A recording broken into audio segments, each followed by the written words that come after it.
time.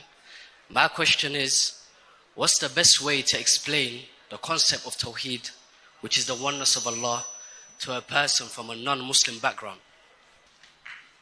Because I asked the question that what is the best way of explaining the concept of Tawheed to a person who's a non-Muslim background. First, I'd like to know what is his background. Is he a Christian? Is he a Hindu? Is he a Parsi? So based on the verse of the Quran of Surah Imran chapter 3 verse number 64, which I'll be dealing tomorrow. Tomorrow my topic is religion in the right perspective, talking about the concept of God in the major world religions. Allah says, Kul ya al-kitab, O people of the book, ta'alaw ila kalimatin sawa'in bayna baynakum. Come to common terms as between us and you. Which is the first term?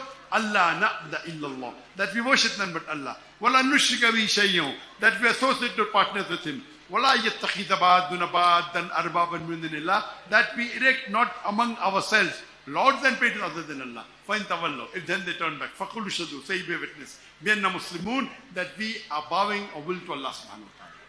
So the best is, if you want to talk about Tawheed, the concept of God, the best surah is Surah Ikhlas, chapter number 112, verse number 1 to 4, which says, Kul huwallahu ahad, says Allah one and only. Allahu samad, Allah the absolute and eternal. Lam yalid wa lam yulad, He begets not nor is He begotten. Wa lam yakul lahu kufuwan ahad, there's nothing like Him. This is a 4-line definition.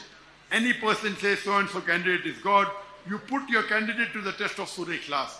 If he passes, we have no objection accepting him as God. If he fails, we don't accept him. And if he's a Bible, then you quote from the Bible. If he's a Christian, you quote from the Christian the verses of Tawheed, which I'll do tomorrow. If he's a Hindu, you quote the verses of Tawheed from the Vedas, from the Upanishad, from the Bhagavad Gita. If he's a Jew, you can quote from the Talmud. If he's a Parsi, you can quote from the Zed Avesta. If he's a Sikh, then you quote from Guru Granth Sahib. And there's another talk I've given, concept of God in the major world religion. So if you see that video, and if he's an atheist, there's a talk of mine, does God exist? You see that?